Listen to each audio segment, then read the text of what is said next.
Assalamualaikum warahmatullahi wabarakatuh. Salam sejahtera untuk kita semua. Selamat pagi teman-teman semua. Apa kabarnya? Semoga kita semua selalu dalam keadaan sehat dan bahagia. Amin ya rabbal alamin. Ketemu lagi dengan saya Tutur Fatimah. Nah, pada kali ini kita akan membahas tentang anak berkebutuhan khusus. Mungkin kalian sudah tidak asing lagi dengan anak berkebutuhan khusus. Namun di masyarakat banyak yang mengetahui bahwa anak berkebutuhan khusus hanya dalam lingkup anak yang mempunyai keterbatasan dalam hal fisik saja. Namun sebenarnya anak berkebutuhan khusus mempunyai banyak jenis. Namun anak berkebutuhan khusus itu apa sih? Anak berkebutuhan khusus merupakan anak yang mempunyai keterbatasan juga keluarbiasaan baik secara fisik, mental, intelektual, dan sosial emosional yang berbeda dengan anak-anak seusianya. Nah, anak berkebutuhan khusus ini mempunyai beberapa jenis. Yang pertama yaitu ada anak berkebutuhan khusus yang biasa kita sebut tunanetra. Nah, tunanetra ini merupakan anak berkebutuhan khusus yang mempunyai keterbatasan dalam hal penglihatan. Kemudian yang kedua ada tunarungu. Tunarungu ini merupakan anak berkebutuhan khusus yang mempunyai keterbatasan dalam hal pendengaran. Nah, yang ketiga yaitu tunagrahita. Tunagrahita merupakan anak berkebutuhan khusus yang mempunyai keterbatasan dalam hal intelektual. Jadi, anak tunagrahita biasanya mempunyai kecerdasan di bawah rata-rata anak-anak seusianya. Yang keempat yaitu ada anak tunadaksa.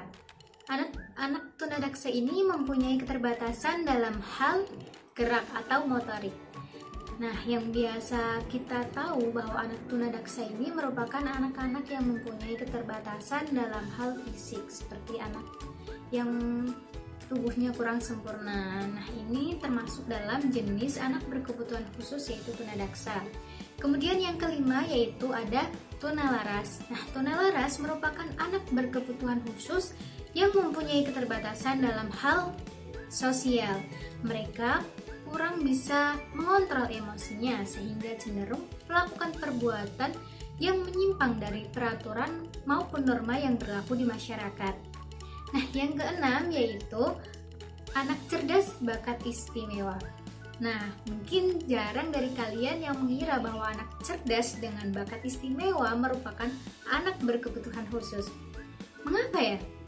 Karena anak cerdas dengan bakat istimewa, mereka membutuhkan pelayanan yang khusus agar kecerdasan serta bakat istimewa yang mereka miliki ini dapat berkembang dengan optimal tentunya. Karena anak cerdas dengan bakat istimewa ini juga mempunyai kekurangan dan mental mereka ini sangat riskan atau sangat beresiko. Banyak anak-anak yang mempunyai kecerdasan dan bakat istimewa ketika mereka terbiasa menang, terbiasa unggul. Nah, ketika mereka mengalami kegagalan satu kali saja, mereka akan sangat stres, sangat ngedrop, dan ini membutuhkan penanganan dan pelayanan khusus agar potensi yang mereka miliki tetap berkembang dan mental mereka pun tetap aman dan sehat tentunya. Yang ketujuh yaitu anak dengan gangguan pusat perhatian dan hiperaktif. Nah, anak pada jenis ketujuh ini mereka cenderung hiperaktif, lebih aktif daripada anak pada umumnya dan cenderung tidak bisa fokus dengan kegiatan yang dilakukan. Kemudian yang kedelapan yaitu ada anak autis. Nah, anak autis ini merupakan anak yang mempunyai gangguan spektrum atau gangguan syaraf. Nah, pada masyarakat pada umumnya mungkin sering dikenal, mohon maaf, yaitu anak idiot. Kemudian yang ke-9 yaitu anak gangguan ganda. Nah, anak ini merupakan anak yang mempunyai dua gangguan sekaligus, biasanya dalam hal belajar, dalam hal menulis. Nah, ini mempunyai gangguan yang dua, gangguan ganda, dan ini membutuhkan pelayanan serta penanganan khusus.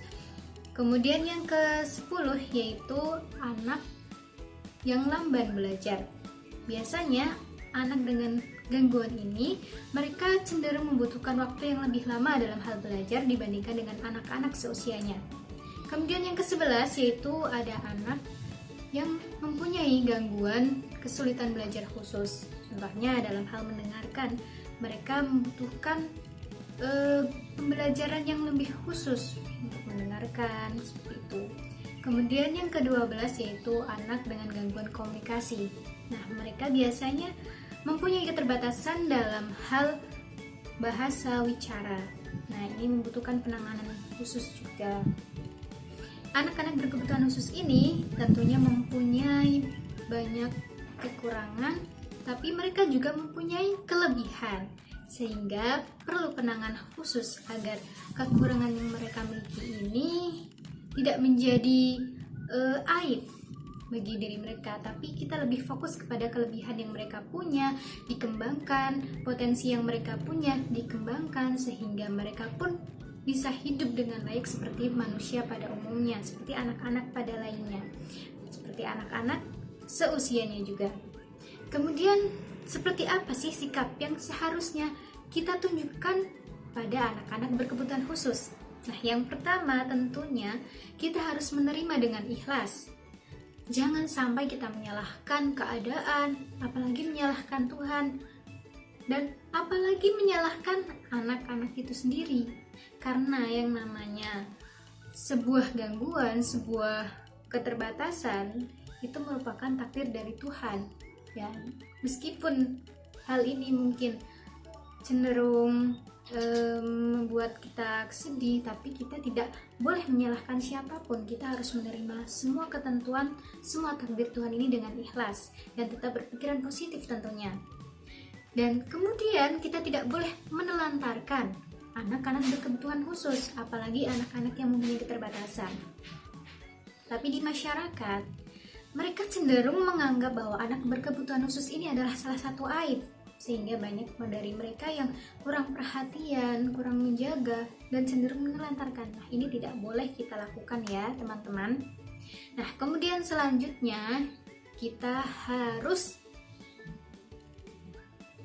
memberikan hak-hak yang mereka punya, karena mereka, anak-anak berkebutuhan khusus ini juga mempunyai hak yang sama seperti anak-anak pada umumnya, karena mereka termasuk makhluk ciptaan Tuhan yang mempunyai hak hidup, hak memperoleh pendidikan, hak bersosial, dan hak memperoleh pelayanan, baik itu kesehatan, pendidikan, sosial. Mereka sama seperti kita, jadi kita harus memberikan dan harus melindungi hak-hak mereka. Nah, kemudian kita juga harus bisa mendampingi, membimbing mereka, anak-anak berkebutuhan khusus ini apabila mereka ada di sekitar kita. Nah, kita juga harus memberikan pelayanan sedini mungkin. Oleh karena itu, kita juga harus mempunyai ilmu-ilmu tentang anak berkebutuhan khusus agar apabila di lingkungan kita terdapat anak-anak yang mempunyai ciri-ciri seperti anak berkebutuhan khusus, kita bisa memberikan penanganan sedini mungkin agar akibat atau resiko dari anak-anak berkebutuhan khusus yang tidak sedini mungkin ditangani ini bisa kita minimalisir dengan penanganan sedini mungkin, dengan penanganan yang lebih awal seperti itu. Jadi kita sebagai masyarakat juga wajib mengetahui bagaimana cara mengatasi, bagaimana cara merawat anak-anak berkebutuhan khusus ini agar nantinya mereka tidak lebih parah dari saat ini. Bisa diminimalisir lah akibat atau resiko yang ditimbulkan dari dampak negatif keterbatasan tersebut, seperti itu. Kemudian hak-hak apa saja sih yang dimiliki oleh anak berkebutuhan khusus? Nah, tentu saja mereka mempunyai hak hidup selayaknya manusia pada umumnya. Kemudian hak memperoleh layanan pendidikan, hak memperoleh layanan kesehatan, layanan sosial. Mereka itu sama seperti manusia pada umumnya. Hanya saja mereka perlu dilayani, perlu dilakukan pembimbingan yang secara khusus dibanding dengan anak-anak pada lainnya. Kemudian apa saja sih fasilitas yang diberikan pemerintah untuk anak-anak berkebutuhan khusus? Hal ini dijelaskan dalam Undang-Undang Nomor 19 Tahun 2011 tentang pengesahan konvensi mengenai hak-hak dari anak penyandang disabilitas dan juga Permen Pemberdayaan Wanita dan Perlindungan Anak-anak Nomor 10 Tahun 2011 tentang kebijakan penanganan bagi anak-anak berkebutuhan khusus. Nah, di sini menegaskan bahwa anak-anak berkebutuhan khusus ini wajib kita lindungi, wajib kita jaga, dan wajib kita sayangi tentunya. Jangan sampai ada kekerasan, apalagi penelantaran terhadap anak-anak berkebutuhan khusus. Karena mereka ini sama seperti kita, mempunyai hak yang sama sebagai makhluk Tuhan Yang Maha Esa. Tentunya memperoleh hak keamanan, perlindungan, pendidikan, akses sosial, dan semua yang ada seperti manusia dan anak-anak pada umumnya. Nah, berbicara tentang fasilitas yang diberikan pemerintah dalam hal pendidikan. Nah, ini ada sekolah luar biasa. Nah, sekolah luar biasa ini ditunjukkan untuk anak-anak berkebutuhan khusus agar mereka bisa mengenyam pendidikan sesuai dengan kebutuhan dan keadaan dari anak berkebutuhan khusus itu sendiri. Nah, kemudian ada sekolah inklusi. Mungkin ini masih banyak yang belum mendengar ya. Sekolah inklusi ini merupakan sekolah tempat belajar anak berkebutuhan khusus di mana mereka dapat belajar bersama dengan anak-anak reguler atau anak-anak seusianya dengan didampingi oleh guru pendamping ketika pembelajaran ini berlangsung. Nah, di sini mereka dapat berinteraksi secara langsung dengan anak-anak normal, anak-anak yang seusianya ini biasa, sehingga mereka akan cenderung tidak merasa dinomorduakan ketika mereka bisa diberi ruang untuk beradaptasi dengan anak-anak yang lainnya. Nah, inti dari pembahasan kita kali ini tentang ABK, bahwa yang perlu kita pahami bahwa anak berkebutuhan khusus ini sama dengan kita, sama-sama mempunyai hak yang sama sebagai makhluk Tuhan Yang Maha Esa.